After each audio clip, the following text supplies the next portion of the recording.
Alright, so with this short video we're going to take a look here at current and everything that goes along with that. Going to also let's see, I'm going to take a look at a couple of sample problems with current and what's called Ohm's law a little bit later in this video. As you see here, as we talked about the other day, voltage right here. Voltage, very simply put, is just a pump. All right. Current is the flow of electric charge, and in solids, as we know, only electrons are free to move. But in fluids, like the solution that's in your car batteries, the acid that's in there, you have positive and negative ions that move as well.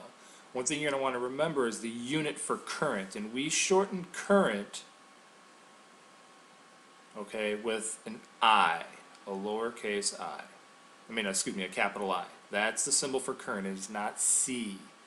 So that's probably one of the things, at least for me, that's a little confusing, is that current is shortened to a capital I. And we measure current in amps. And this is what is bad. Amps is what is bad, not voltage. All right. With current, as you see here up in the title, I have current as I, voltage is V again. This is just a little, if you didn't know it, slide, I guess. Is alternating potential difference of 120 volts. That's what's in every single outlet in your house. If you go to different parts of the world, it's going to be different. But here in America, it's 120 volts. Just one quick thing off of this slide, and then we're going to get to what's called Ohm's law. And the third variable that we have is resistance. And resistance is very easy. Resistance is just shortened to a big capital R. And we're going to talk more about this later, but not in this video, but we're just introducing it. The amount of current depends on both voltage and resistance, and that's called Ohm's law.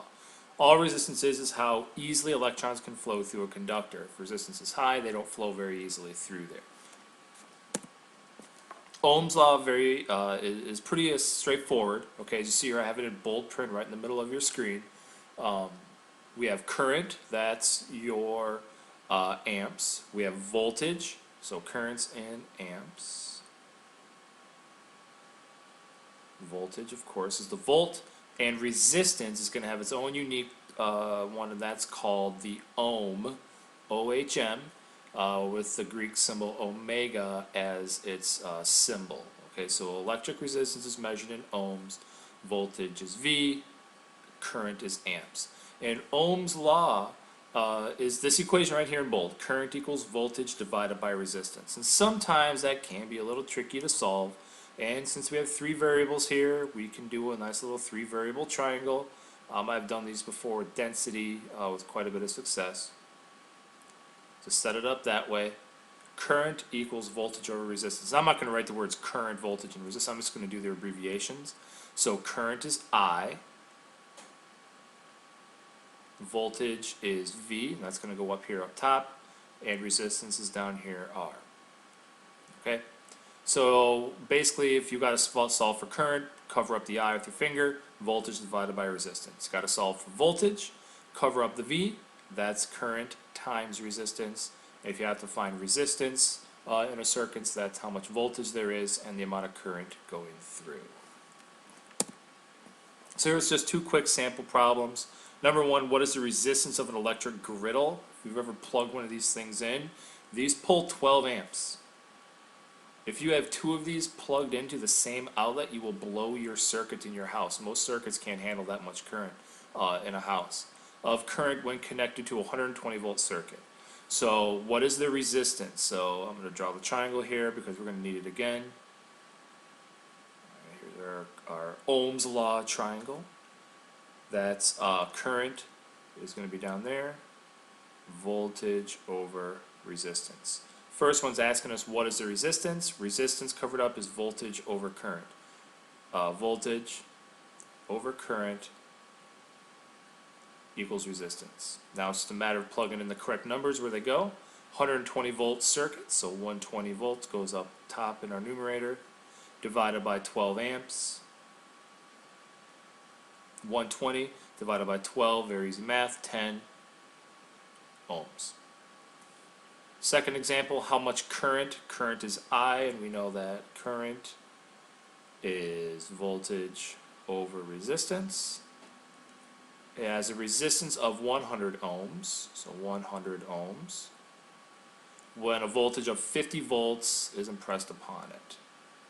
Alright, so 50 divided by 100 is 0.5 amps. Alright, it's two very straightforward problems. I got those out of your textbook.